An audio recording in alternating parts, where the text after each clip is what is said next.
We have already seen the book of Isaiah in our previous Bible study. और पिछले Bible अध्ययन में हमने यशायाह की भविष्यवक्ता की पुस्तक के बारे में अध्ययन किया।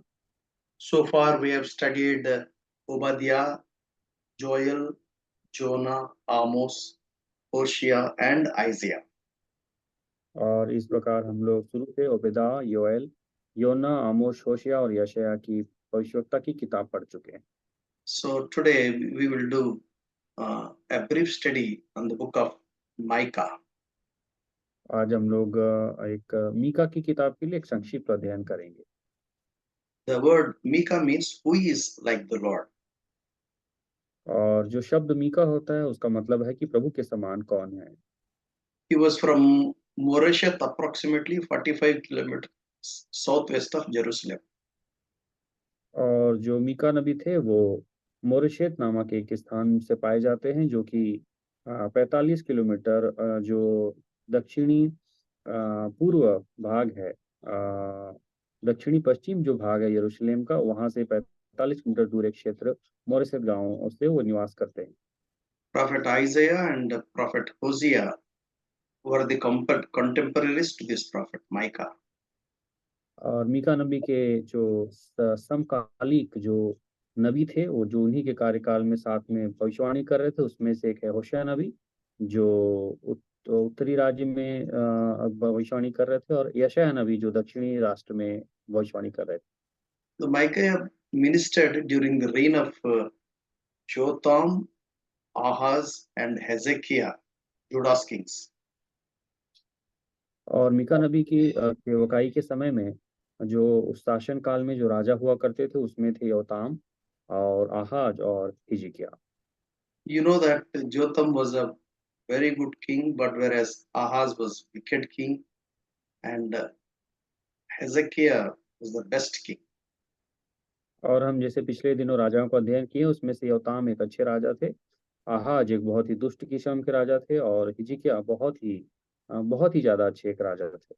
Micaiah was ministered perhaps 750 BC to 686 BC. और मीका नबी का जो सेवकाई का कार्यकाल है वो लगभग 750 से 686 ईसा पूर्व का समय में था। So we find three oracles during his ministry. What that oracle means uncle? Oracle is also like a prophecy, little more with a different format. और ये जो मीका नबी की पुस्तक को भी हम मुख्य रूप से तीन उसके कुछ शब्दों के द्वारा बताए गए भविष्यवाणी के रूप में हम बांट सकते हैं। Oracle is more or less like command. और ऑरेकल जो शब्द है उसका मतलब होता है कि वो लगभग एक आज्ञा के समान बातें हैं। So you find that reference first oracle in chapter 1 verse 2, and second oracle in chapter 3 verse 1, and the third oracle in chapter 6 verse 1. और ये जो एक आज्ञा के समान जो भविष्यवाणी है मीका नबी के द्वारा, वो हम पहला अध्याय के दूसरे वचन में, तीसरे अध्याय के पहले वचन में और छठवें अध्याय के पहले वचन में देखते हैं। So the first oracle covers Micaiah chapter 1 and 2, and second oracle covers Micaiah chapter 3, 4, 5, and the third oracle covers chapter 6 to chapter 7. और जो पहला जो उनके भविष्यवाणी का जो शब्द बोला गया वो आज्ञा पहले और दूसरे अध्याय को लेता है। दूसरा जो उनका बोला गया आज्ञा का रूपा भविष्यवाणी तीसरे, चौथे और पांचवें अध्याय को लेकर है, और तीसरे भाग में जो उन्होंने भविष्यवाणी आज्ञा दिया हुआ है वो छठवें अध्याय से लेकर सातवें अध्याय के 20 वचन तक कहा है। Hope you remember the format of a prophecy of most of the prophets. They concentrate their prophecy on three things.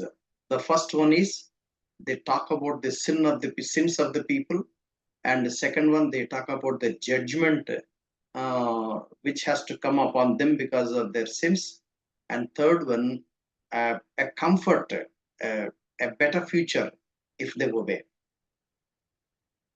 और ज्यादातर भविष्यवक्ताओं ने मुख्य रूप से तीन बातों के ऊपर भविष्यवाणी की है।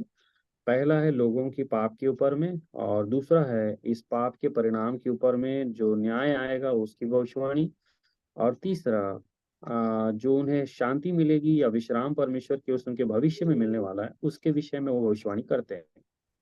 Here in this book of Micaiah, we find the sins of the leaders is prominently portrayed because they are responsible for the sins of the uh, people of God in general. और यहाँ मीका नबी भी जो है वो अगुओं के पाप के बारे में ज़्यादातर बताते हैं, क्योंकि अगुओं के पाप के कारण ही बाकी जितने लोग हैं वो भी पाप में गिरते हैं। As we see the overall picture of Micaiah, we understand that the leaders were misusing their authority and they were oppressing the poor people. They were taking every kind of advantage. And so the prophet of God is rebuking them because of their sins. और चूँकि जो अगुओं का पाप है उसके कारण बहुत लोग पाप में गिरते हैं। इस प्रकार की जो मीका नबी उनके विरोध में भविष्यवाणी कर रहे हैं, क्योंकि इसकी वजह से ऊपर से उनके ऊपर न्याय प्रकट होता है। We, in fact, wonder, although it was prophesied 7 centuries before Christ, it appears as if the prophecy is so fresh and so live that it is very much applicable in our today's context. और हम ये देखते हैं कि मीका नबी की जो भविष्यवाणी है वो कितने सैकड़ों साल पहले का है, सैकड़ों वर्ष पहले का है। लेकिन आज भी ऐसा लगता है कि जैसे ये आज के कार्यकाल के अनुसार ये भविष्यवाणी कर रहे हैं। That is the beauty of the scriptures, beauty of the word of God. Although it was written in a context hundreds and thousands of years before, but even it appears as if it's referring to the present day context. और ये परमेश्वर के वचन की खूबी है और एक महानता है कि ये जो भविष्यवाणी है ये सैकड़ों हजारों साल पहले हुई है, परंतु हम देखते हैं कि ये ऐसा लगता है माने कि आज के समय पर और आज के कार्यकाल पर ये वचन हमसे कहा जा रहा है।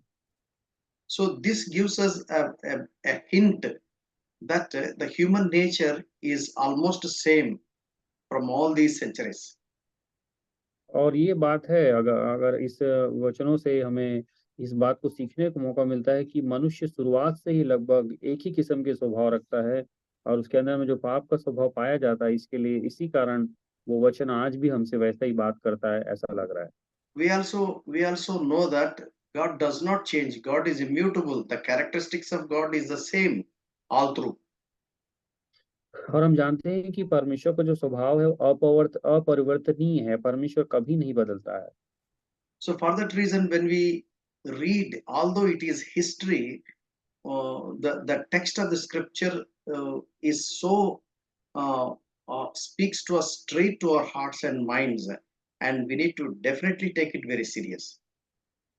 और इसीलिए ये जो इतिहास है, वो इतिहास रूपी वचन भी परमेश्वर हमसे जब बात करता है, तो वो सीधे हमारे हृदय और मन पर काम करता है और हमें प्रभावित करता है।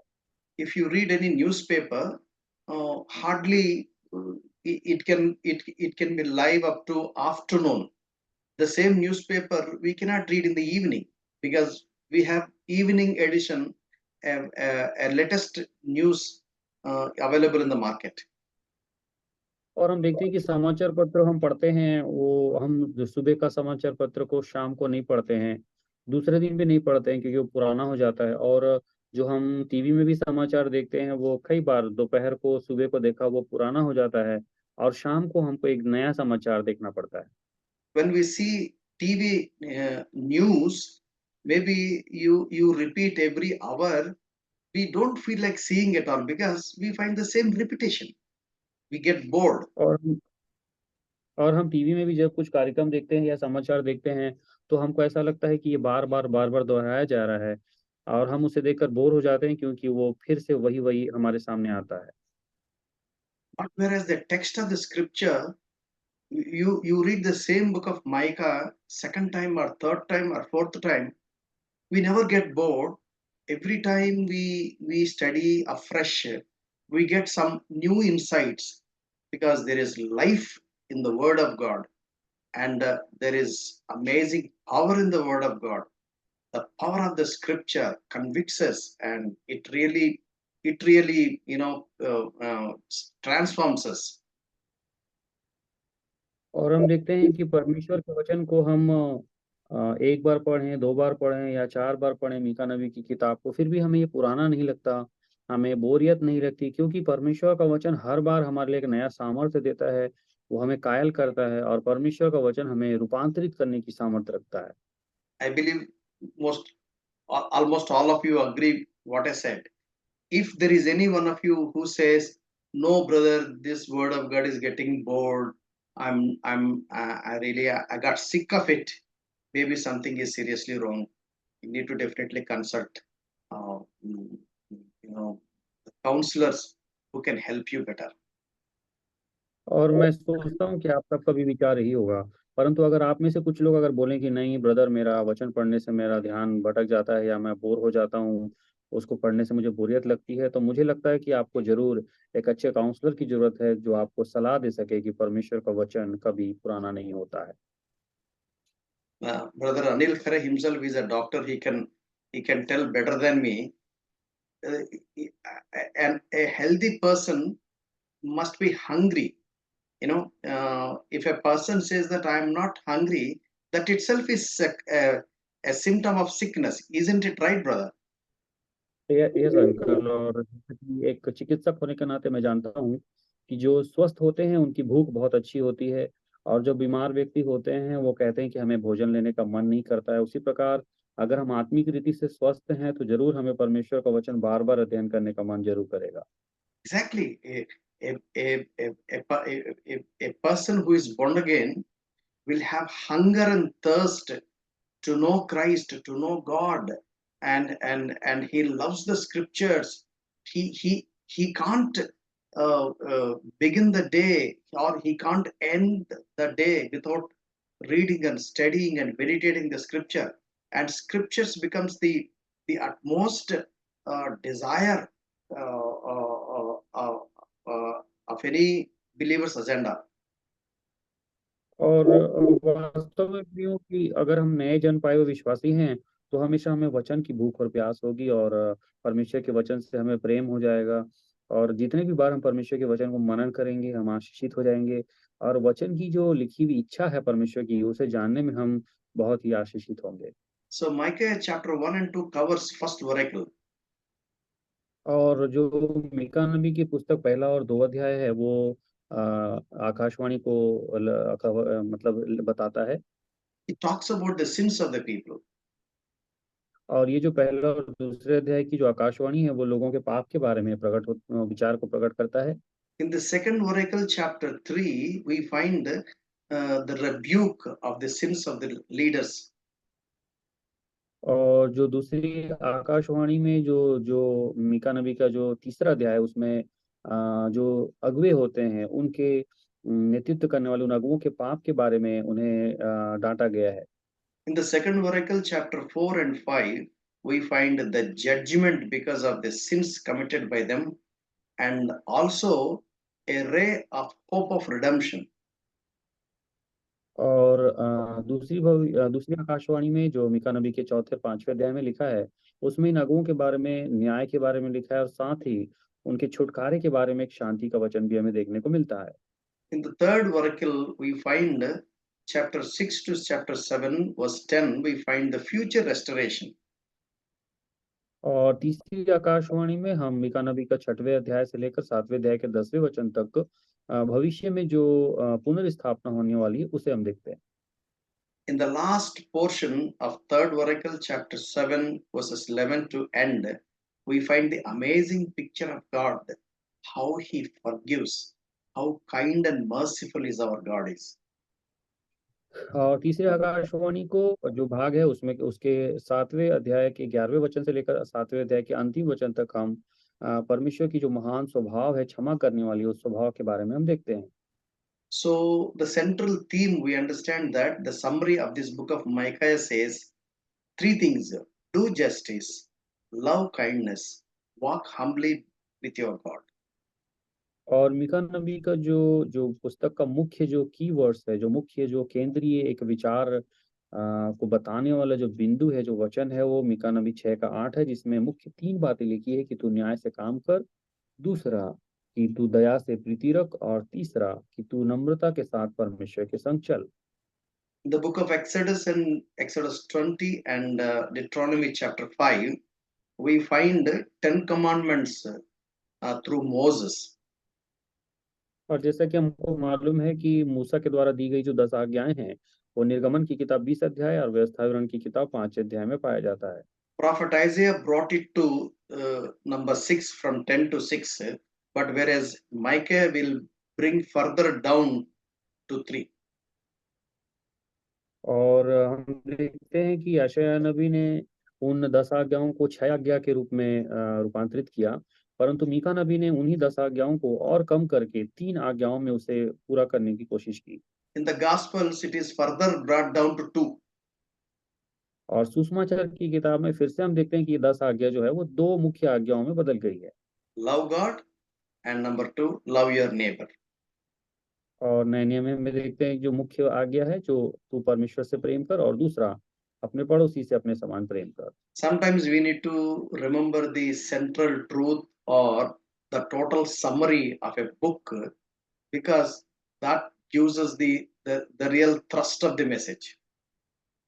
और कई बार हमको जो जिस भी वचन या आज्ञा की जो केंद्रीय विचारधारा होती है, उसकी जो आशीष जो सार होता है, उसे हमें ग्रहण करने की जरूरत होती है।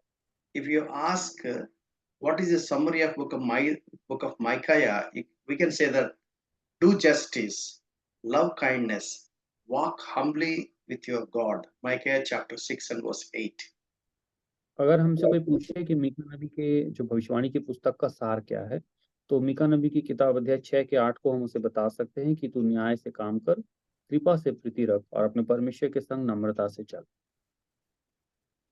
So, chapter 1 and chapter 2, we find the sins of the people.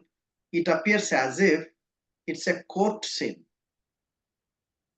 और जो आकाशवाणी में जो मीका नबी के पहले और दूसरे अध्याय को हम देखते हैं, उसमें लोगों की पाप की जो विवरण है, उसको ऐसा लगता है जैसे कि अदालत में उसको वर्णन किया जा रहा है।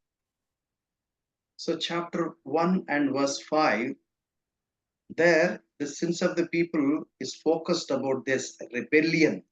All this is for the transgression of Jacob and for the sins of the house of Israel. What is the transgression of Jacob? Is it not Samaria? And what are the high places of Judah? Are they not Jerusalem?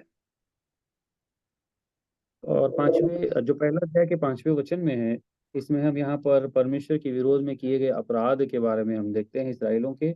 और यहाँ लिखा है, यह सब याकूब के अपराध और इस्राएल के घराने के पाप के कारण होता है। याकूब का अपराध क्या है? क्या सामरिया नहीं? और यहूदा के ऊंचे स्थान क्या है? क्या यरूशलेम नहीं? Their sins are summarized as they were worshipping idols and prostitution.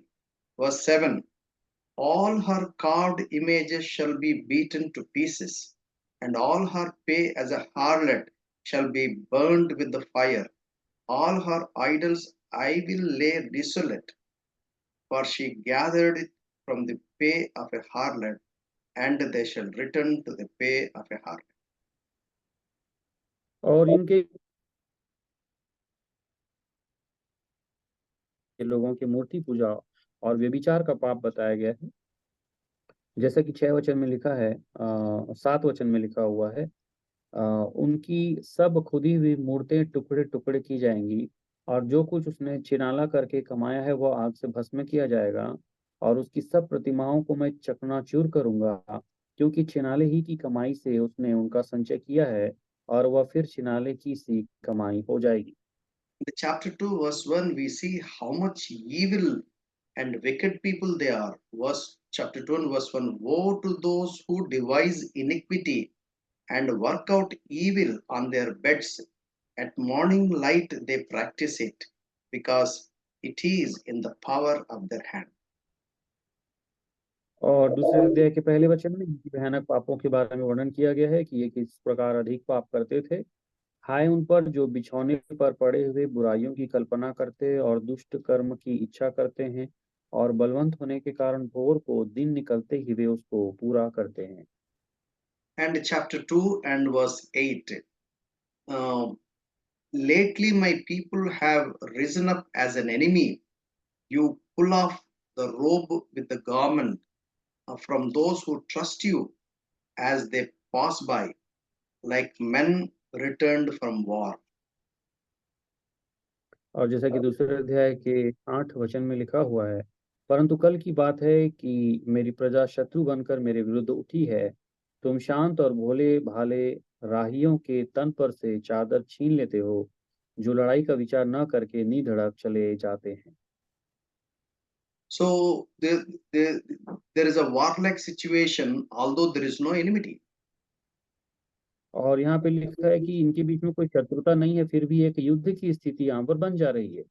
Chapter 2 and verse 11. If a man should walk in a false spirit and speak a lie, saying, I will prophesy to you of wine and drink, even he would be the prattler of this people.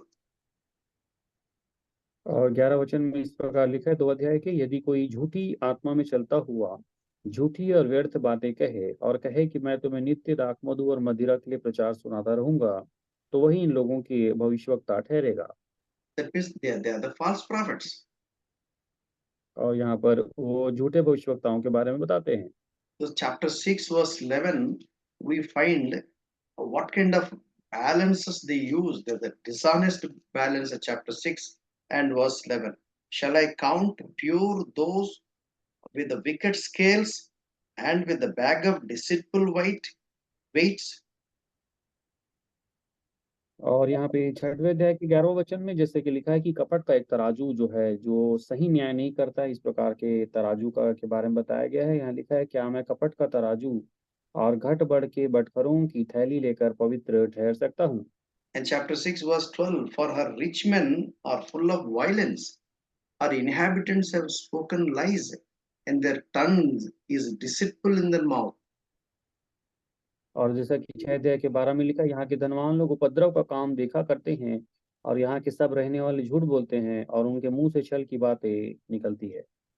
We see the wickedness to which heights it has risen. We see chapter 7, verse 5. Do not trust in a friend.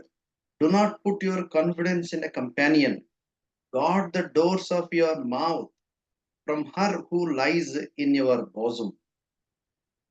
और यहाँ पे लिखा है कि पाप किस कदर अधिक इनके जीवन में बढ़ गया था। जैसा कि 7 अध्याय के 5 में लिखा है, मित्र पर विश्वास मत करो, परम मित्र पर भी भरोसा मत करो, वरन अपनी अर्धांगिनी से भी संभल कर बोलना। The horrible, no? The text says, don't even believe your wife. Don't even believe your friend. You tell me whom else we can believe. और यहाँ पे कितनी गंभीर बात लिखी गई है कि तुम अपनी पत्नी पर भी भरोसा नहीं करना, अपने मित्र पर भी भरोसा नहीं करना। तो सोचिए हम किस पर भरोसा करेंगे फिर? When we see all these things, it appears as if it is a contemporary situation. और जैसा कि यहाँ पर ये सब जो स्थितियाँ हैं, ये इस समय ऐसा लगता है जैसे कि अभी के बारे में बात कर रहे हैं। Chapter 7, verse 6. For the son dishonors father, daughter raises against her mother, daughter in law against her mother in law. A man's enemies are the men of his own household. और मीका 7 अध्याय के 6 में लिखा है, क्योंकि पुत्र पिता का अपमान करता और बेटी माता के और बहू सास के विरुद्ध उठती है, मनुष्य के शत्रु उसके घर ही के लोग होते हैं। And we see the idolatry, immorality, and injustice rampant. और हम यहाँ पे देख रहे हैं कि मूर्ति पूजा, अनैतिकता और अन्याय यहाँ पर बढ़ रहा है। And then, second oracle, we see the sins of the people, judgment and redemption in chapter 4 and 5. और दूसरी आकाशवाणी में हम मीका नबी की किताब 3 अध्याय, 4 अध्याय और 5 अध्याय को देखते हैं, जिसमें अगुओं के पाप के बारे में और उनका न्याय और शांति के छुटकारे के बारे में लिखा हुआ है। Projection of sins of the leaders and the judgment appears as if it is also like a court scene. और यहाँ पे जो अगुओं के पाप के बारे में बताया गया है, जो कि उस समय के शासक थे और जो भविष्यवक्ता थे और जो उनके न्याय के बारे में बताया गया, ये सब कुछ ऐसा लगता है जैसे कि मान लो ये भी अदालत में चल रहा हो। The rebuke and the burden of proof lies on the leadership. They are like civil rulers or prophets and priests. और ऐसा लगता है मान लीजिए यहाँ पे देखकर कि जितने भी जनता के समक्ष जो शासकीय जो अधिकारी हैं, जो भविष्यवक्ता हैं और याजक हैं, वे सभी लोग मान लीजिए कि एक दुष्टता का काम यहाँ कर रहे हैं, ऐसा दिखते हैं। Chapter 3 and verse 2. You who hate good and love evil, who strip the skin from my people and the flesh from their bones. And verse 4. They will cry to the Lord, but he will not hear them. He will even hide his face from them at that time because they have been evil in their deeds. तीसरा अध्याय का दो वचन और 4 वचन में हम देखते हैं, तुम तो भलाई से बैर और बुराई से प्रीति रखते हो, मानो तुम लोगों पर से उनकी खाल उधेड़ लेते और उनकी हड्डियों में से उनका मांस नोच लेते हो। वे उस समय यहोवा की दुहाई तो देंगे, परंतु वह उनकी न सुनेगा, वरन उस समय वह उनके बुरे कामों के कारण उनसे मुंह मोड़ लेगा। In the verse 2, we find they have reversed their standards. They hate good and love evil. Horrible, na? और तीसरे अध्याय के दूसरे वचन में देखते हैं कि कैसा यहाँ पे इज़राइल के अगुवे लोग अपने स्वभाव को ही बदल दिए हैं। यहाँ पे उन्हें होना कुछ और चाहिए था, परंतु ये लोग हो कुछ और गए हैं और भलाई से बैर रखते हैं और बुराई से प्रीति रखने वाले हो गए हैं। So, in the chapter 3, verse 8, but truly I am full of power by the Spirit of the Lord and of justice and might to declare to Jacob and his transgression and Israel his sin. There's a prophet statement.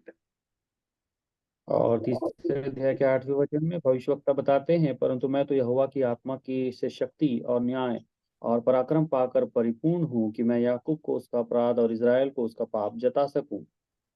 I was wondering why prophet is saying like this. और हमारे आश्चर्य की बात है कि भविष्यवक्ता ऐसा क्यों बोल रहे हैं? Because under such circumstances, it is not easy to tell them that you are so horribly caught up with sins. Because they'll rebel and they'll see the end. और ये उनके भयानक पापों के कारण उन्हें सीधे रीति से बता नहीं पा रहे हैं, परंतु उनके फिर भी वो विद्रोही स्वभाव के बारे में उन्हें वो बता रहे हैं। But the prophet doesn't care about all that. He says, I am full of power by the Spirit of the Lord, of justice and might, to declare to sin his transgression and to Israel his sin. परंतु भविष्यवक्ता जो है वो बहुत ही हियाव के साथ बोलते हैं कि मैं तो परमेश्वर की आत्मा की शक्ति से और न्याय और पराक्रम पाकर परिपूर्ण हूँ कि मैं याकूब को उसका अपराध और इज़राइल को उसके पाप जता सकूं। These days, there are many laws brought by the leaders. Nobody should talk anything against them. If anybody says anything against them, they'll be sued, or their mouth will be shut and they'll be put behind the bars with a number of reasons. और आज ऐसा हो गया है कि बहुत सारे अगुवे और जो राजनेता है वो कई सारे नियम बनाते हैं और ऐसे नियमों के विरुद्ध में अगर कोई कुछ बोलता है तो उन्हें चुप करा दिया जाता है या तो उनको जेल के अंदर डाल दिया जाता है। So for that reason, normally even media also plays music according to the dance by the party concerned, and mostly each party will have their own group of media persons. और ऐसा हो गया है कि जो मीडिया है, जो संदेश वाहक हैं, ये लोग भी पार्टी के अनुसार और लोगों अलग-अलग विभाजित जो समूह के अनुसार ये अलग-अलग ही प्रकार की बातें बोलते हैं और अपनी ही धुन गाते रहते हैं। When leaders go wrong against the standard of God, it is not easy to stand up and say that you're wrong, you're sinful, God is uh, mm, mm, going to execute judgment upon you, or you may face the wrath of God. It's not easy to pronounce such kind of statements. और जब अगुवे गलती करते हैं और जब नेतृत्व करने वाले अगुवे लोगों के गलती होती है, गलत करते हैं, तब उन्हें बताना आसान नहीं होता है कि वे गलत कर रहे हैं, इस कारण परमेश्वर उन पे क्रोधित है और उनके जीवन में वो उसके कारण वो न्याय प्रकट हो सकता है, ये बताना कई बार उन्हें बहुत कठिन होता है। That's the reason why mostly people keep quiet. They think God will take care, and why should I bother about it? इसलिए कई लोग बहुत चुप रहते हैं और वो बोलते हैं कि मैं क्या कर सकता हूँ, परमेश्वर सब देख रहे हैं, वही जानेंगे। But here prophet says in chapter 3 and verse 8, I am full of power by the Spirit of the Lord, and of justice and might to declare to Jacob his transgression and to Israel his sins. परंतु यहाँ पर जो नबी हैं वो या भविष्यवक्ता हियाव के साथ बोलते हैं तीसरे अध्याय के 8वें वचन में, परंतु मैं तो यहोवा की आत्मा से शक्ति, न्याय और पराक्रम पाकर परिपूर्ण हूँ कि मैं याकूब को उसका अपराध और इज़राइल को उसका पाप जता सकूँ। And chapter 9, here it is written, Now hear this, you heads of the house of Jacob and rulers of the house of Israel, who abhor justice and pervert all equity. और यहाँ जैसे तीसरे अध्याय के 9वें वचन में लिखा है, हे याकूब के घराने के प्रधानों, हे इज़राइल के घराने के न्यायियों, हे न्याय से घृणा करने वालों और सब सीधी बातों को टेढ़ी-मेढ़ी करने वाली लोगों, ये बातें सुनो। In another version, it is written like this, twist everything that is straight. Please repeat uncle. The same ninth verse, second part, NASB version, New American Standard Bible version says, twist everything that is straight. और जैसे कि यहाँ new king James version Bible के अनुवाद में वो बोलते हैं कि जितनी भी सीधी बातें हैं उसको सब तुम लोग टेढ़ा-मेढ़ा करने वाले लोग हो। But strange thing is, in chapter 3, verse 10, who build up Zion with bloodshed and Jerusalem with iniquity. और यहाँ जैसे एक महत्वपूर्ण वचन 3 अध्याय के 10 में लिखा है, तुम सिय्योन को हत्या करके और यरूशलेम को कुटिलता करके दृढ़ करते हो। You see the double standards here. और जैसे कि यहाँ पे दोहरा जो स्तर लिखा हुआ है। If you want to build temple, you have to build temple with fairly earned money. Please repeat uncle. If we have to build any holy temple, any temple or any religious temple, we are supposed to build with righteously earned money. Okay, जैसा कि मंदिर को बनाया जाता है और मंदिर को बनाने वाला जो धन होता है, वो धार्मिक रीति से और ईमानदारी से पाया हुआ धन होना चाहिए। परंतु यहाँ ऐसा समझ रहे हैं कि मान लीजिए मंदिर बना तो रहे हैं, परंतु वो गलत तरीके के मिले हुए धन से बनाया जा रहा है। So what good it would be if the so-called holy temple is built by the stolen money or corrupted money or from the money earned by unrighteous means. और यहाँ इसका क्या मतलब है कि पवित्र मंदिर बन तो रहा है, परंतु वो चोरी के पैसों से या भ्रष्ट तरीके से पाए हुए पैसों से या वो गलत अधार्मिक तरीके से पाए हुए पैसों से बन रहा है, उसका क्या मतलब है? This is what prophet is projecting the leaders of the sins of the people of God. Verse 10, who build up Zion with bloodshed and Jerusalem with iniquity. जैसा कि यहाँ पर भविष्यवक्ता उसी को बताने की कोशिश कर रहे हैं अलग शब्दों में कि इज़राइल के जो अगुवे हैं, वे पाप कर रहे हैं और वो सिय्योन को बना तो रहे हैं, परंतु हत्या करके बना रहे हैं और यरूशलेम को भी बना रहे हैं, परंतु वो कुटिलता करके बना रहे हैं। And verse 11, her heads judge for a bribe, her priests teach for pay, and her prophets divine for money. They, they lean on the Lord and say, is not the Lord among us? No harm can come upon us. और जो 3 अध्याय के 11 वचन में लिखा है, उसके प्रधान घूस लेकर विचार करते और याजक दाम ले लेकर व्यवस्था देते हैं और भविष्यवक्ता रुपयों के लिए भावी कहते हैं, तो भी वे यह कहकर यहोवा पर भरोसा रखते हैं, यहोवा हमारे बीच में है, इसलिए कोई विपत्ति हम पर न आएगी। It's too much, no? Verse 11 very clearly says, the heads judge for a bribe, and priests teach for a pay, and her prophets divine for money. Still they say that is not the Lord among us? no harm can come upon us. It's a dual standards, a double standards. और यहाँ हम देखते हैं कि एक दोहरा मापदंड है, यहाँ पे दोहरे विचार के साथ काम किया जा रहा है।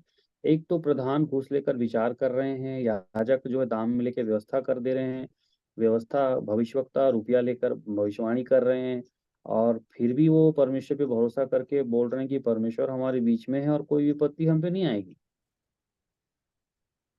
I think when we hear all these things, it appears as if it is live right now among us. We hear many such news in the YouTube that religious leaders are behaving like this. और ये सब कुछ देखकर ऐसा लगता है जैसे कि आज के समय के लिए लिखा गया है।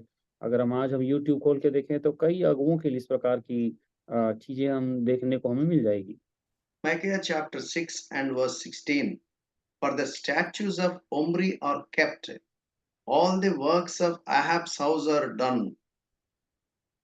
You walk in their counsels, that I may make you a desolation, and your inhabitants a hissing. Therefore, you shall hear the reproach of my people. छठवें अध्याय के 16 वचन में ऐसा लिखा है, क्योंकि वे ओमरी की विधियों पर और अहाब के घराने के सब कामों पर चलते हैं, और तुम उनकी युक्तियों के अनुसार चलते हो, इसलिए मैं तो तुझे उजाड़ दूंगा और इस नगर के रहने वालों पर ताली बजवाऊंगा, और तुम मेरी प्रजा की नामधराई सहोगे। We have already studied divided kingdom. We have found very clearly how, during the reign of King Omri and King Ahab, how wicked people they were, how wicked leaders they were. They corrupted the whole nation because of their evil ways. और हमने देखा था जो विभाजित राष्ट्र के अध्ययन के समय में जो राजा उमरी थे और राजा आहाब जैसे जो राजा थे, ये लोग कितने दुष्ट थे। और ये लोग खुद तो दुष्ट थे ही, परंतु इन्होंने अपनी भ्रष्टता से पूरे राष्ट्र को ही भ्रष्ट कर डाला और पूरे देश के लोगों को भ्रष्ट करने का कार्य किया। We find the situation in chapter 7, verses 2 onwards, 2 to 4. The faithful man has perished from the earth, and there is no one upright among men. They all lie in wait for blood. Every man hunts his brother with a net, that they may successfully do evil with both hands. The prince asks for the gifts, the judge seeks a bribe, and the great man utters his evil desire. So they scheme together. The best of them is like a briar, the most upright is sharper than a thorn hedge. The day of your watchman and your punishment comes. Now shall be their perplexity. और 7वें अध्याय के 2 वचन से 4 वचन को हम पढ़ते हैं। भक्त लोग पृथ्वी पर से नष्ट हो गए हैं, और मनुष्यों में एक भी सीधा जन नहीं रहा। वे सब के सब हत्या के लिए घात लगाते और जाल लगाकर अपने अपने भाई का अहेर करते हैं। वे अपने दोनों हाथों से मन लगाकर बुराई करते हैं। हाकिम घूस मांगता और न्यायी घूस लेने को तैयार रहता है, और रईस अपने मन की दुष्टता वर्णन करता है। इसी प्रकार से वे सब मिलकर जालसाजी करते हैं। उनमें से जो सबसे उत्तम है वह कटीली झाड़ी के समान दुखदाई है, और जो सबसे सीधा है वो कांटे वाले बाड़े से भी बुरा है। तेरे पहरुओं का कहा हुआ दिन और तेरे दंड का दिन आ गया है, अब वे शीघ्र चौंधिया जाएंगे। The reading of the text is so obvious and clear, does not need explanation. It can be easily understood. और ये जो वचन है इतना सीधा बता रहा है हमें, और ऐसे कुछ भी हमें समझने की जरूरत नहीं है, परंतु ये वचन खुद ही हमें सब कुछ वर्णन कर दे रहा है। We can relate ourselves in this modern and contemporary situation. और अभी हमको जो वर्तमान जो हमारा समय चल रहा है उससे हम इन सारी बातों की तुलना कर सकते हैं। I believe God is speaking to us. We need to rectify. और ऐसा हम विश्वास कर सकते हैं कि परमेश्वर हमसे बात कर रहे हैं और हमें अपने लिए सुधार करना चाहिए। I want to remind once again, chapter 3, verse 8, the prophet's personal experience. I am filled with power with the Spirit of the Lord and with justice and courage to make known to the Jacob his rebellious act and to Israel his sin. और तीसरे अध्याय के 8वें वचन के perfect मैं आपको बताना चाहूंगा, यहाँ लिखा है, परंतु मैं तो यहोवा की आत्मा की आत्मा से शक्ति और न्याय और पराक्रम पाकर परिपूर्ण हूँ कि मैं याकूब को उसका अपराध और इज़राइल को उसका पाप जता सकूँ। I want to remind you, I have already said earlier, God sends his prophets to the people who are corrupted, who spoiled their ways, who rebelled against the truth and against God. Mostly, people don't rectify themselves. Instead, they kill the prophets. Instead, they hurt the prophets. They reject the prophets. और हम देखते हैं कि परमेश्वर ने जितने भी भविष्यवक्ताओं को भेजा हुआ है उन भ्रष्ट लोगों को और सत्य के विरोधी लोगों के पास कि उन्हें वो भविष्यवाणी करें कि वो सुधर सकें, परंतु बहुत सारे ज़्यादातर लोग जो है सुधरे नहीं हैं, परंतु उन्होंने उल्टा भविष्यवक्ताओं को मार दिया और उनका विरोध किया, उनका जो है उनकी बातों को ग्रहण नहीं किया। Sometimes we get questions like this: why God is permitting his prophets to come and declare the judgment upon the leaders and the people, although God knows that they don't respond, they don't obey, they don't accept their sins. और कई बार ये हमारे लिए एक बड़ा सोचने का एक सवाल हमारे हृदय में आता है कि परमेश्वर नबियों को भविष्यवाणी करने के लिए क्यों कहते हैं? न्याय की भविष्यवाणी वो लोग अगुवे की। Whether you are under mute. और हम देखते हैं कि न्याय की जो भविष्यवाणी है वो एक अगुवे और लोगों के खिलाफ ये करते हैं, परंतु फिर भी उनको मालूम होता है कि वे लोग मानेंगे नहीं, फिर भी परमेश्वर इस प्रकार नबियों को क्यों बोलते हैं कि वो भविष्यवाणी करें? God is so kind and merciful. God never punishes anyone without giving sufficient warning and time. क्योंकि परमेश्वर दया का धनी है और वो कृपा करने वाला परमेश्वर है और परमेश्वर कभी भी किसी व्यक्ति को पर्याप्त चेतावनी दिए बगैर वो दंड नहीं देते हैं। No one can blame God saying that, I don't know, nobody told me, I did it innocently, or I did it without proper awareness. And no one can say all such things. God sufficiently gives time and warning in some way or the other. People should rectify, otherwise, they will face the judgment of God. और कोई भी व्यक्ति नहीं कह सकता, परमेश्वर के ऊपर दोष नहीं लगा सकता कि हाँ, मैं तो जानता ही नहीं हूँ, मेरे से बिना जाने पाप हुआ है, मुझे कुछ भी पता नहीं है, ऐसा कोई नहीं बोल सकते क्योंकि परमेश्वर हर एक व्यक्ति को पर्याप्त समय और चेतावनी देते हैं ताकि वो सुधार सके अपने आप को और वो अपने जीवन को दंड से बचा सके। God sent his prophets many times, but people did not rectify. And so God sent the enemies of people of God, Assyrians, and the 10 tribes, they were crushed, their pride was crushed, and they were scattered without any further expansion. Please repeat once uncle. So God sufficiently sent his prophets to the people of God, to Israel, so they did not listen to the prophets. And so God sent the Assyrians among them, and Assyrians crushed their pride, and Assyrians made them to scatter uh, without any trace.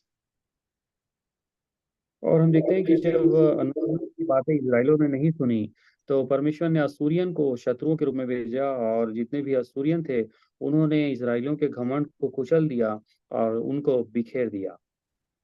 God sent even more prophets to Judah, at least having seen the fate of their own cousins, they should realize, but they did not rectify their sins. God has to send King Nebuchadnezzar, the Babylonian kingdom. They had at least 3 times fell upon Judah, and ultimately Judah was also defeated, and they were taken as captive to Babylonian for 70 years. और हम देखते हैं कि यहूदा को यु विरोध में भी भविष्यवाणी किया गया कि तुमने अपने भाइयों को शत्रुओं के हाथ में दे दिया और उनके शत्रुओं के साथ उनके व्यवहार किया, परंतु ये लोग नहीं समझे। इसलिए परमेश्वर ने नबूकदनेस्सर राजा के द्वारा यहूदियों पर लगभग 3 बार आक्रमण करवाया और ये सभी यहूदा के लोग गुलामी में चले गए और हार कर ये लगभग 70 वर्ष की गुलामी में चले गए। You see the warning given in chapter 3, verse 12. Therefore, because of you, Zion shall be plowed like a field, Jerusalem shall become heaps of ruins, and the mountains of the temple, and the mountain of the temple like the bare hills of the forest.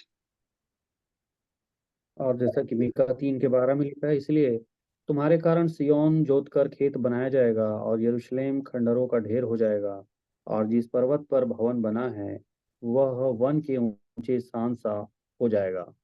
Chapter 5, verses 10 to 15.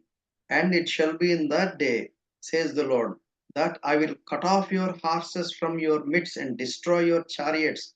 I will cut off the cities of your land and throw down all your strongholds. I will cut off sorceries from your land, and you shall have no soothsayers. Your carved images I will also cut off, and your sacred pillars from your midst. You shall no more worship the work of your hands. I will pluck off your wooden images from your midst. Thus I will destroy your cities, and I will execute vengeance in anger and fury on the nations that have not heard. और मीका नबी की किताब 5 है, उसके 10 से 15 के बीच में लिखा है, यहोवा की यह वाणी है, उस समय मैं तेरे घोड़ों का और तेरे बीच में से नाश करूंगा और तेरे रथों का विनाश करूंगा। मैं तेरे देश के नगरों को भी नष्ट करूंगा और तेरे किलों को ढा दूंगा। मैं तेरे तंत्र मंत्र का नाश करूंगा और तुझ में आगे टोन्हे आगे को न रहेंगे। मैं तेरी खुदी हुई मूरतें और तेरी लाठें तेरे बीच में नष्ट करूंगा और तू आगे को अपने हाथ की बनाई हुई वस्तुओं को दंडवत न करेगा। मैं तेरी असेरा नामक मूर्तों को तेरी भूमि में से उखाड़ डालूंगा और तेरे नगरों का विनाश करूंगा, और मैं जाति जाति से जो मेरा कहा नहीं मानती क्रोध और जलजलाहट के साथ बदला लूंगा। In the midst of all this, the God of the Bible very kindly and graciously talks about the redemption. We find it in chapter 5 and verse 2. The well known, famous verse. Most of the time we read, but we don't really understand the context of it. In the midst of such a terrible situation, God pronounced a ray of hope, a redemption which is going to happen very soon. But you, Bethlehem Ephrathah, though you are little among the thousands of Judah, yet out of you shall come forth to me the one to be ruler in Israel, whose going forth are from of old, from everlasting. और इन विपरीत परिस्थितियों के बीच और इज़राइलियों के बहुत यहूदा के पाप के बीच में हम देखते हैं परमेश्वर जो दया का और अनुग्रह का परमेश्वर है, वो इनके छुटकारे की शांति की बात करता है। और हम इसे कई बार समझ नहीं पाते, परंतु यहाँ पर एक महत्वपूर्ण वचन जो मीका 5 के 2 में लिखा है, हे बैतलहम एप्राता, यदि तू ऐसा छोटा है कि यहूदा के हजारों में गिना नहीं जाता, तो भी तुझ में से मेरे लिए एक पुरुष निकलेगा जो इज़राइलों में प्रभुता करने वाला होगा, और उसका निकलना प्राचीन काल से वरन अनादि काल से होता आया है। This prophecy is fulfilled, we find in Matthew's Gospel, chapter 2, when the wise men from the east came in search of the king, a born king. Herod was troubled, and he called the scribes, and he wanted them to find out from the scriptures about the prophecies concerning the Messiah. And they picked this verse from Micah chapter 5, verse 2, saying that it must be Bethlehem, and and it is prophesied that Messiah will be born in the Bethlehem.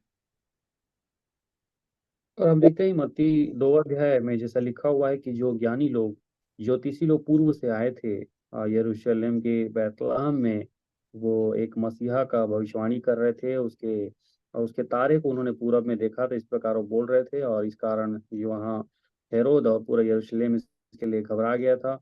और उन्होंने राजा हेरोद ने इसके लिए खोजबीन की थी कि क्या भविष्यवक्ता की किताब में ऐसा ही लिखा है। तो उन्हें पता चला कि मीका नबी की किताब उसके 5 के 2 में लिखा है कि बैतलहम से ही एक मसीहा जो है वो प्रभुता करने वाला निकलेगा। To cut the long story short, we find in the New Testament how this Messiah is the word in Hebrew, and the same word in Greek is Christos, Christ, and the wrath of God fell upon him on the cross of Calvary, and and he became the redeemer.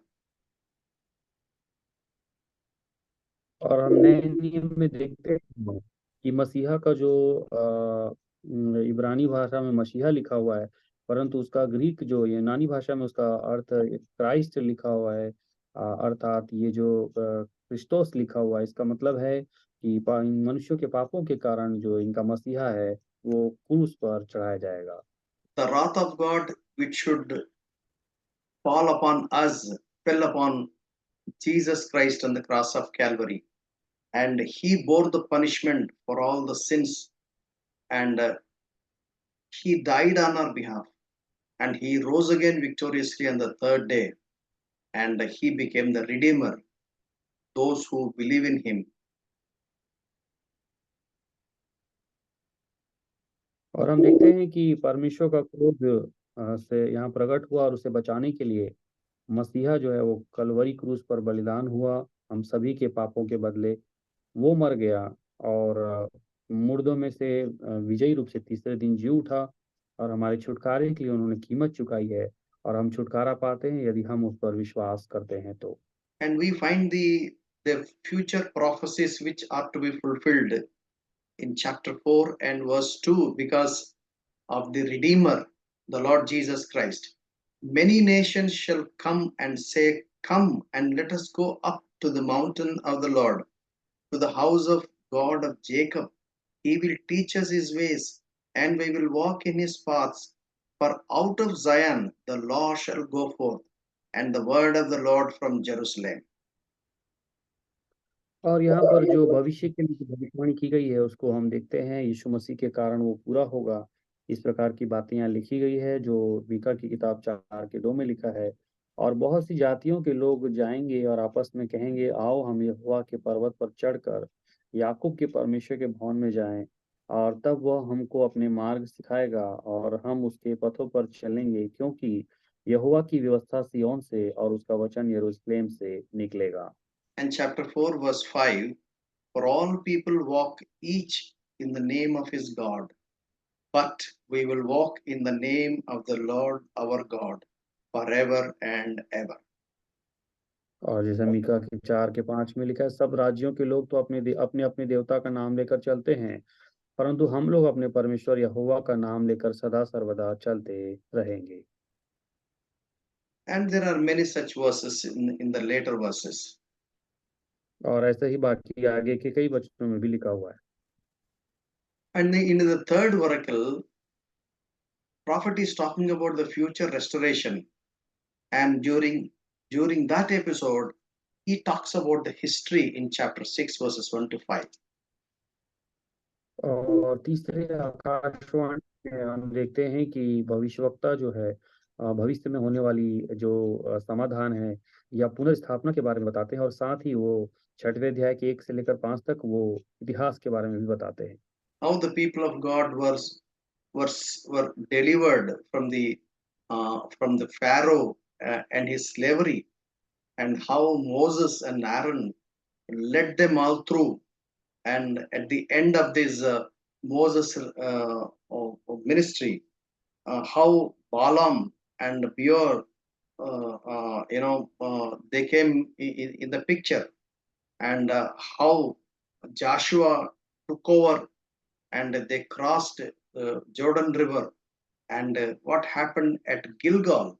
All these things, he was recalling the history.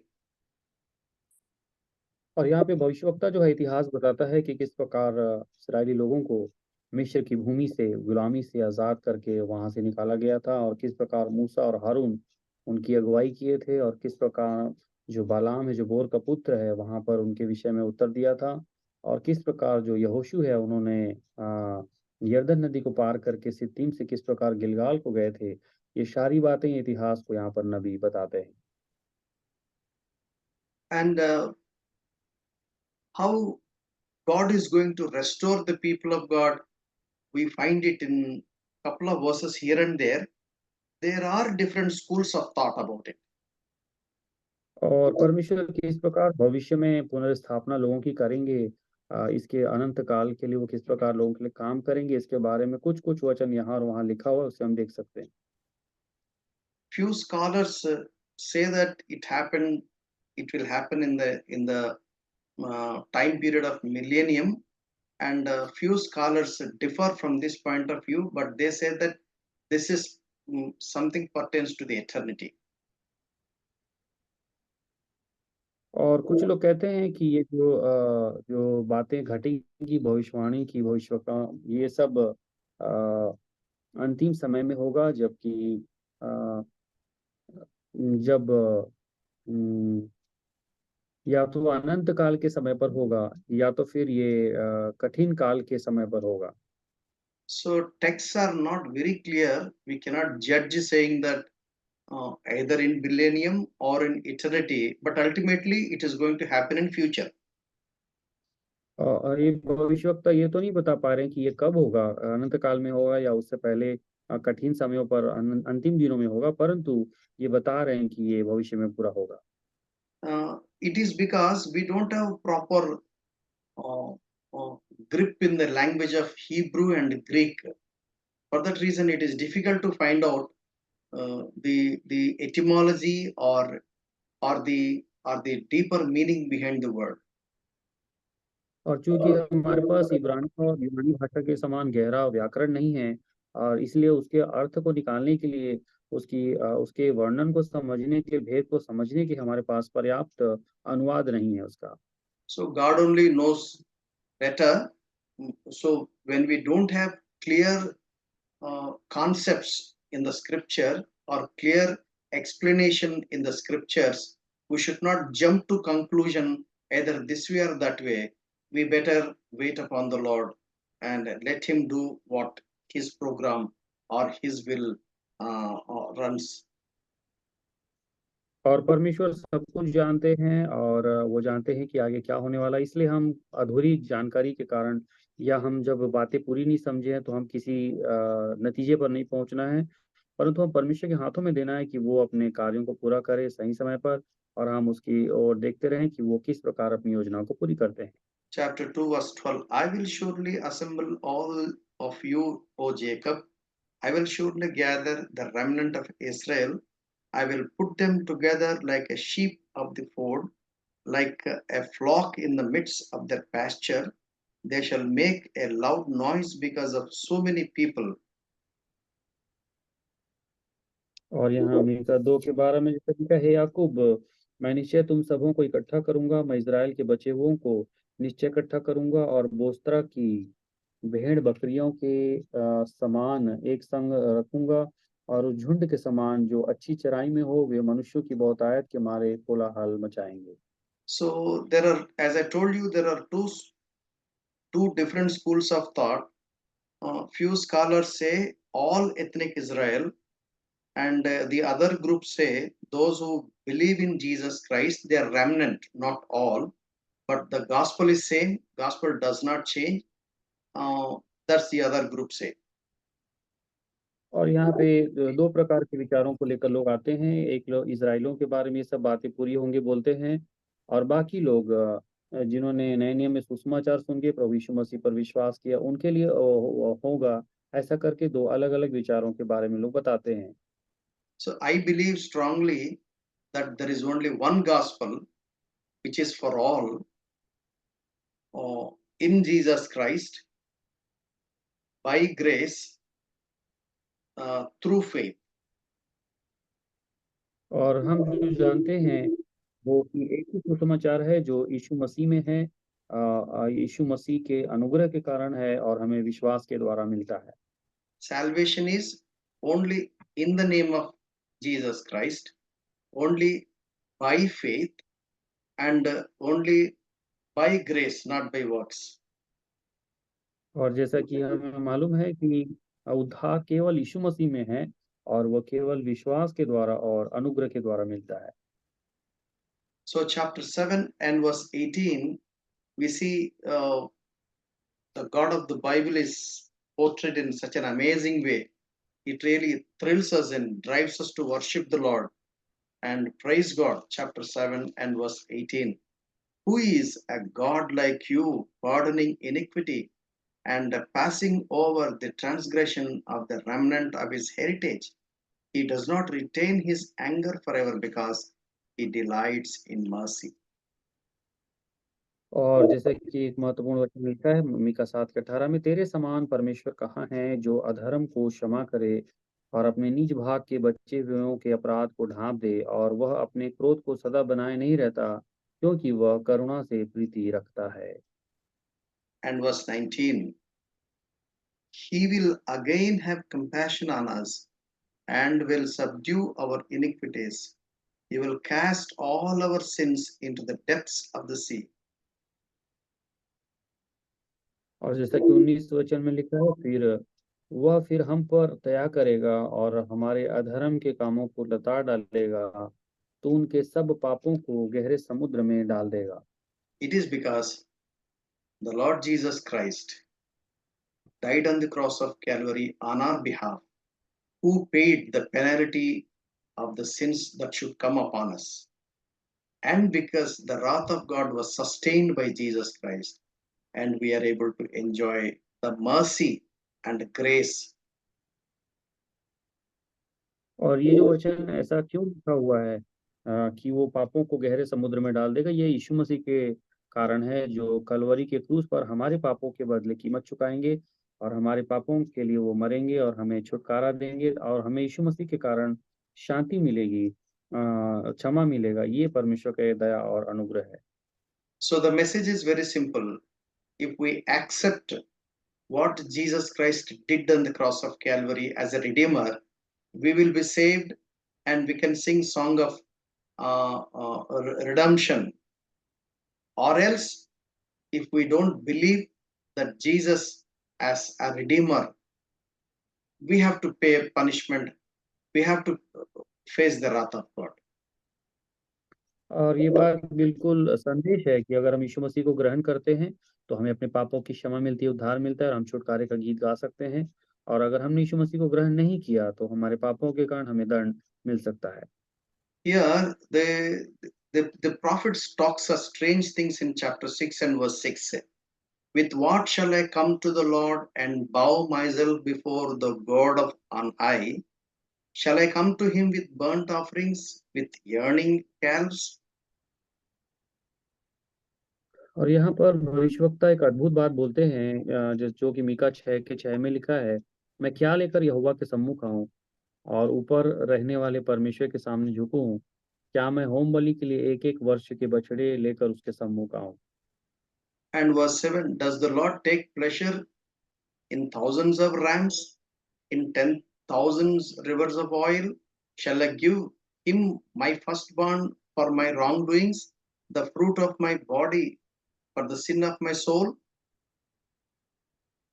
और जैसे 7 वचन में लिखा है, मीका 6 अध्याय के, क्या यहोवा हजारों मेढ़ों से या तेल की लाखों नदियों से प्रसन्न होगा? क्या मैं अपने अपराध के प्रायश्चित में अपने पहलौठे को या अपने पाप के बदले में अपने जन्माए हुए किसी को दूं? Here, the people of God having double standards.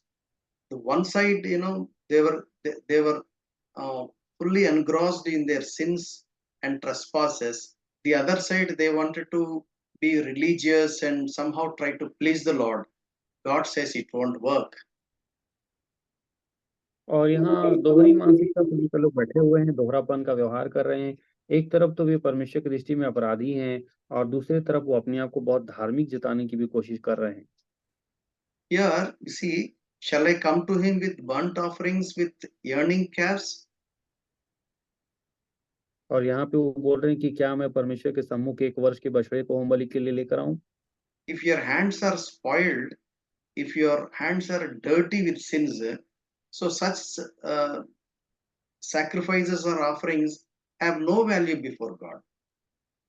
अगर हमारे हाथ जो हैं वो अपराध से घिरे हुए हैं और हमारे हाथ जो हैं पापों से अशुद्ध हो चुके हैं, तो इस प्रकार के बलिदान को लाने का कोई महत्व नहीं रह जाता है। So God will not be happy. God cannot take pleasure even if you offer thousands of rams, even as an offering. We find it in Leviticus chapter 2, the 1,000 rivers of oil, or even if you are willing to give his own son, firstborn son, it's of no use. Your sins cannot be forgiven. और इसलिए परमेश्वर यहाँ कह रहे हैं कि तुम इतने अपराधों में घिरे रहोगे तो क्या तुम हजारों मेढ़ों को लाओगे बलि चढ़ाने के लिए, जैसा लेवी व्यवस्था 2 अध्याय में लिखा हुआ है। क्या तुम लाखों तेल की नदियां बहाओगे कि अब या अपने पहलौठों को दोगे या अपने पाप के बदले में अपने जन्माए हुए किसी को दोगे, इस समय प्रसन्न नहीं होऊंगा, परमेश्वर ऐसा बोलते हैं। So such kind of religiosity, such kind of sacrifices, and such kind of offerings are not acceptable to God of the Bible. तो इस प्रकार का जो बलिदान है वो परमेश्वर के सामने ग्रहण योग्य नहीं होता है। And so, chapter 6, verse 8 says, do justice, love kindness, walk humbly with God. That is what God demands. इसलिए परमेश्वर मीका 6 अध्याय के 8 में कहते हैं कि तू न्याय से काम कर और कृपा से प्रीति रख और परमेश्वर के साथ नम्रता से चल। Chapter 6, verse 8, he has shown you, O man, what is good, and what does the Lord require of you, but to do justly, to love mercy, and to walk humbly with your God. और यहाँ मीका 6 के 8 में लिखा है, हे मनुष्य, वह तुझे बता चुका है कि अच्छा क्या है, और यहोवा तुझसे इसे छोड़ और क्या चाहता है कि तू न्याय से काम करे और कृपा से प्रीति रखे और अपने परमेश्वर के साथ नम्रता से चले। A sinner cannot have this kind of behavior. और एक पापी का इस प्रकार का व्यवहार नहीं होता है। But only those who are in Christ, those who are made a new creation in Christ, those who are transformed because of the power of the Holy Spirit, only they can show this kind of behavior. They can live this kind of lifestyle with justice, loving kindness, and walking humbly with his God. और हम देखते हैं कि ऐसा जो स्वभाव है वो पापियों में नहीं होता, परंतु मसीह में जो लोग नए बन गए हैं, जो मसीह में नए सृष्टि बन गए हैं और जो पवित्र आत्मा के को प्राप्त करके नया बन चुके हैं, उनके अंदर ये स्वभाव देखने को मिलता है कि वो न्याय से काम कर सकते हैं, कृपा से प्रीति रख सकते हैं और परमेश्वर के साथ नम्रता से चल सकते हैं। Chapter 7 and verse 7. Therefore, I will look to the Lord. I will wait for the Lord of my salvation. My God will hear me. और जैसा यहाँ मीका 7 के 7 में लिखा है, परंतु मैं यहोवा की ओर ताकता रहूंगा, मैं अपने उद्धारकर्ता परमेश्वर की बाट जोहता रहूंगा, मेरा परमेश्वर मेरी सुनेगा। Chapter 7, verse 8. Do not rejoice over me, my enemy. When I fall, I will rise. When I sit in darkness, the Lord will be a light to me. और मीका 7 के 8 में लिखा है, हे मेरी बैरिन, मुझ पर आनंद मत कर, क्योंकि ज्यों ही मैं गिरूंगा त्यों ही उठूंगा, और ज्यों ही मैं अंधकार में पड़ूंगा त्यों ही यहोवा मेरे लिए ज्योति का काम देगा। We find a beautiful statement uttered by Shadrach, Meshach, Abednego when they were threatened that they will be put in the fire if they do not worship the idol installed by the king. और जैसे कि हम उदाहरण Shadrach, Meshach और Abednego के जीवन में देखते हैं कि वे बहुत कठिन समय पर थे और उन्हें परमेश्वर की गवाही दी और उन्होंने मूर्ति को प्रणाम नहीं करके, जिसके कारण उन्हें आग में डाल दिया गया। They said to the king, King, you know for sure that we are not going to worship your idol. Our God is able to save us from your hands, even when, if our God may not save, but still we are not going to submit ourselves to your idol. We cannot worship any other one than our God. और Shadrach, Meshach, Abednego ने राजा से कहा कि हम तेरी मूर्ति को प्रणाम नहीं करेंगे और परमेश्वर हमें इस आग से बचा सकता है।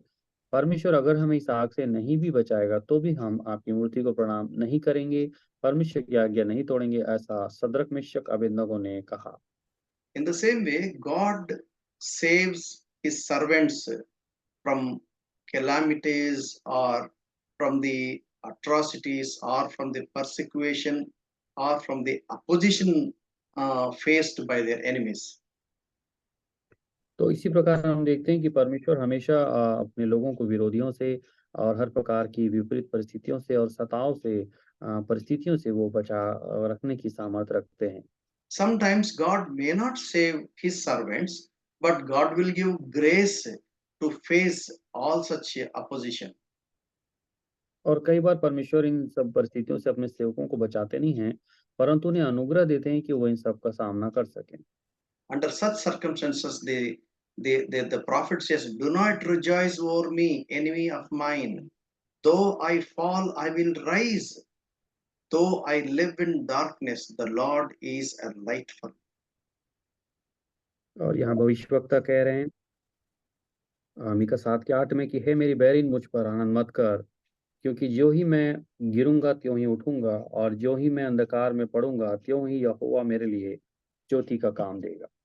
So when we go through and this book of Micaiah, when we meditate different texts, written in this prophecy, we relate ourselves with the contemporary situations, and I believe God is speaking to us straight to the point. और जैसा कि हमने मीका नबी की विभिन्न बातों को पढ़ा, भविष्यवाणी को पढ़ा, इनको पढ़ने से हमें ऐसा लगता है कि मान लो ये वर्तमान समय में हमारी परिस्थितियों के बीच में हमसे बात कर रहे हैं। And we are expected to respond to him. We are expected uh, to answer back, because the message is very clear. और चूँकि संदेश स्पष्ट है, इसलिए ये उम्मीद की जा रही है कि हम इसका एक उत्तर दें और हमारे तरफ से भी एक जवाबदारी इसको हम दे सकें। Let us pray. आइए प्रार्थना करें। May I request Brother Arvind Suryavanshi Bhai to please pray and pronounce the benediction. Yes हमारे जीवित पिता परमेश्वर यहोवा बाप, धन्यवाद दे रहे हैं प्रभु यीशु आज के बाइबल स्टडी के लिए जो मीका नबी के द्वारा प्रभु जी आपने अपने स्वर्गीय वचन को हमारे सामने प्रकट किया। ये बात सच है प्रभु जी, आप मनुष्य जाति से कितना प्रेम करते हैं और आप जो आपके ऊपर विश्वास करते हैं, आपकी इच्छा को मानते हैं, उनसे कितना प्रेम करते हैं आपके वचन में देखते हैं। काश का वचन कहता है प्रभु जी, लिखा कहता है युवा तुझसे इससे छोड़ और क्या चाहता है कि तू न्याय से काम करे और कृपा से टिकी रखे। ये बात सच है प्रभु जी। परमेश्वर तो हमारे साथ नम्रता से हम लोग चले, यही चाहता है पिताजी। हम चाहते हैं प्रभु जी आपके वचन के अंदर हम अपने आप को ताकते रहे और प्रभु जी आपके दासों के द्वारा जो भी वचन आता है हमें अपने आप को टटोले और हमारे जीवन को प्रभु जी आपके योग्य बनाए, यही प्रार्थना है। धन्यवाद दे रहे हैं आज के आपके स्वर्गीय वचन के लिए। धन्यवाद दे रहे हैं प्रभु जी अभी तक आप हमारे साथ रहने के लिए। धन्यवाद को इस प्रार्थना को ला रहे हैं हमारे उद्धारकर्ता प्रभु मसीह के नाम से सुन और रहने कीजिए बात। आमीन। हमारा प्रभु मसीह का अनुग्रह, परमेश्वर का प्रेम, पवित्र आत्मा की सहभागिता जो यहाँ पर हम थोड़े इकट्ठे हुए हैं वो और प्रभु के लोग जहाँ कहीं उनके साथ अभी भी हो, दीवाने होते रहे। आमीन। आमीन। आमीन आमीन।